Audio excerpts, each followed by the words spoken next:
రాయలసీమను కరువు కాటుకు శాశ్వత విముక్తి కల్పించే లక్ష్యంతో చేపడుతున్న కార్యక్రమాలు ఆశాజనకంగా ఉన్నాయని ఎమ్మెల్సీ రామ్ గోపాల్ రెడ్డి పేర్కొన్నారు. రాయలసీమలో అపారమైన సహజ వనరులు, ఖనిజ సంపద, వ్యవసాయ అవకాశాలు ఉన్నప్పటికీ వాటిని పూర్తి స్థాయిలో సద్వినియోగం చేసుకోలేకపోతున్నామన్నారు.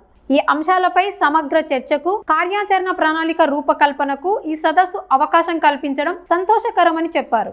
చాలా కాలం నుంచి కూడా నేను కూడా అనుకునేవాడిని, రాయలసీమలో అనేక రకాలైన వనరులు ఉన్నాయి, సంపద ఉంది. దీన్ని ఏ విధంగా సద్వినియోగం చేసుకోవాలనే ఆలోచన రాయలసీమ ప్రాంత ప్రజలకు సరిగా తెలియపడుతుంది. ముఖ్యంగా ఒకవైపు ఖనిజ సంపద, అదేవిధంగా ప్రపంచ ప్రఖ్యాతిగాంచిన ఎర్రచందనం కానీ, గంధపు చెట్లు కానీ ఇవన్నీ కూడా మన ప్రాంతంలో అపారంగా ఉన్నాయి. అదేవిధంగా లక్షలాది ఎకరాల్లో రైతులు తమ శ్రమను కోర్చి బ్రహ్మాండంగా పంటలను పండించే రైతాంగం మన ప్రాంతంలో ఉన్నారు. వాళ్ళ ఖనిజాలకు కావాల్సిన పారిశ్రామికవేత్తలు ఉన్నారు, దానికి సంబంధించిన మేధస్సు ఉంటుంది. కానీ ముఖ్యంగా నా విజ్ఞప్తి ఇక్కడ వచ్చిన శాస్త్రవేత్తలకు కానీ పెద్దలకు కానీ, లక్షలాది ఎకరాల్లో మనం పంటలు పండిస్తున్నాం, సరైన మార్కెటింగ్ సౌకర్యం లేని పరిస్థితి ఉంది. వాటిని ఎక్కడ అమ్ముకోవాలో తెలియని పరిస్థితి. ఈ రోజు కూడా దళారుల కబంధాస్తాల్లోనే రైతులు నలిగిపోయే పరిస్థితి ఉంది. ముఖ్యంగా ఈ ప్రాంతం నుండి లక్షలాది ఎకరాల్లో టమాటా పండిస్తున్నారు, మామిడి ఉంది, చీని ఉంది, అరటి ఉంది. ఒక్కొక్క సందర్భంలో టన్ను అరటి అయితే 1000 రూపాయలు 2000 కానీ కొనే పరిస్థితి లేదు. టమాటా పావలాకు 10 పైసలకు కానీ కొనే వాళ్ళు కానీ వెళ్ళబడింది. వీటన్నిటికీ కూడా సరైన మార్కెటింగ్ సౌకర్యాలు కావాలంటే ఫుడ్ ప్రాసెసింగ్ ఇండస్ట్రీస్ రాయలసీమ ప్రాంతంలో పెద్ద ఎత్తున రావాల్సిన అవసరం ఉంది.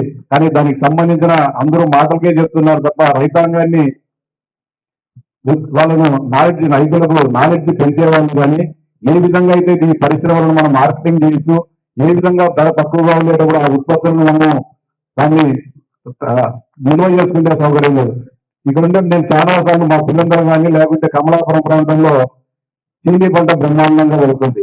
కానీ అన్ని పంటలు కూడా గుర్తు తీస్తున్నారు, కానీ చీనీ పంటలు దాంట్లో విత్తనం తీసే టెక్నాలజీ ఈ రోజు కానీ ఎవరిని అడిగినా కానీ చెప్పడం లేదు. సరే కోల్డ్ స్టోరేజ్ వ్యవస్థ అయినా కానీ చీనీ కానీ నిమ్మకు కానీ ఉంటుందంటే ఎవరు కూడా దానికి సంబంధించిన సరైన సమాధానం చెప్పే పరిస్థితి కూడా ఏ శాస్త్రవేత్త కానీ, ఏ అధికారి కానీ, హార్టికల్చర్ అధికారులు కూడా ఎవరు చెప్పడం లేదు. మీకు అందరూ కూడా సౌకర్యంగా విజ్ఞప్తి చేసేది ఒకటే, ఈ రోజు రాయలసీమ ప్రాంతంలో ప్రపంచంలో ఉండే అన్ని రకాల పండ్లు, కూరగాయలు కూడా మన ప్రాంతంలో పండించే రైతాంగం పెద్ద ఎత్తున్నారు. ఎక్కడో ఒరిస్సాలలో, బెంగళూరులో అంతకుముందు ద్రాక్ష అంటే ఆ ప్రాంతం నుంచి వచ్చేవాడు. ఈ రోజు అనంతపురంలో ఉంటుంది. రాజస్థాన్లో లేకపోతే గల్ఫ్ కంట్రీలో ఉండే ఖర్జూర పండ్లు ఈ రోజు రాయలసీమ ప్రాంతం నుండి అనంతపురం, కడప జిల్లాలో పెద్ద ఎత్తున రైతులు సాగు చేసే పరిస్థితి. డ్రాగన్ ఫ్రూట్ చేస్తున్నారు. అంటే అన్ని రకాల పంటలు కూడా ఈ రోజు రైతులు పండించేటప్పుడు వారికి సరైన మార్కెటింగ్ సౌకర్యాలు లభిస్తే రైతులు ఎక్కడ కూడా వలసలు పోవాల్సిన పని లేదు. లేకపోతే ఆకలి సాగులు, అప్పుల బాధలో ఉండే పరిస్థితి లేదు. కాబట్టి అందరికీ కూడా సౌకర్యంగా విజ్ఞప్తి చేసేదంటే ప్రభుత్వాలు కూడా, కేంద్ర రాష్ట్ర ప్రభుత్వాలు కూడా రాయలసీమ ప్రాంత సమగ్రాభివృద్ధి కోసం వేల కోట్ల రూపాయలు నిధులు వెచ్చించేదానికి సిద్ధంగా ఉంది. బ్రహ్మాండంగా ఇప్పుడిప్పుడే జలవనరులు కూడా బాగా మన దగ్గర భూగర్భ జల సంపద కూడా బాగా ఉంది.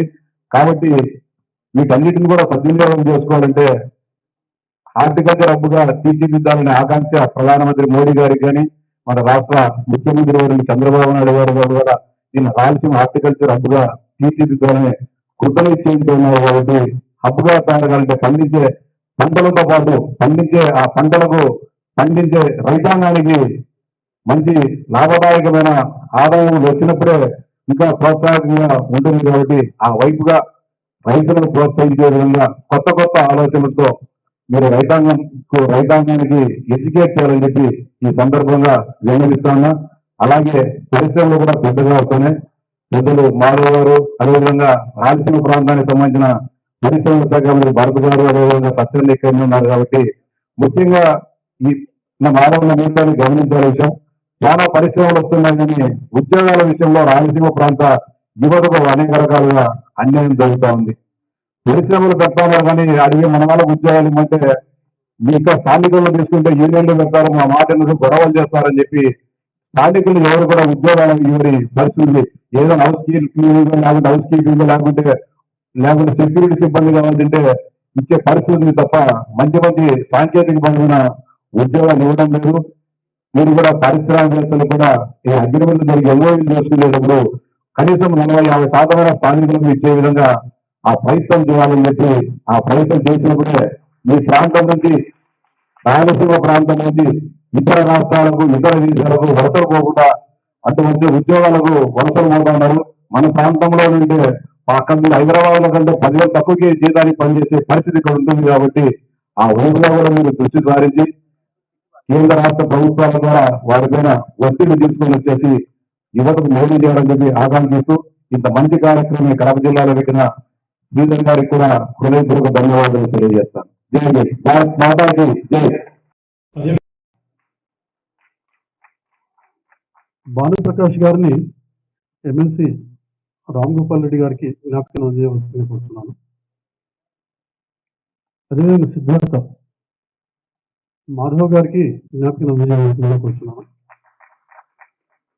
ఈ కాలాంశానికి విచ్చేసి అమూల్యమైనటువంటి సందేశం ఇచ్చినటువంటి మంత్రి సత్యకుమార్ గారికి, అదేవిధంగా ఎమ్మెల్సీ రామ్ గోపాల్ గారికి, మాధవ్ గారికి, మంత్రివర్యులు శ్రీ టీజీ భరత్ గారికి, అదేవిధంగా జిల్లా కలెక్టర్ గారు శ్రీ డాక్టర్ శ్రీధర్ గారికి అందరికీ కూడా సమర్థ టీం తరఫున ధన్యవాదాలు తెలియజేసుకుంటున్నాము.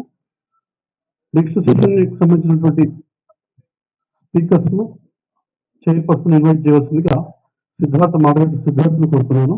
Thank you sir. Thank you all of you.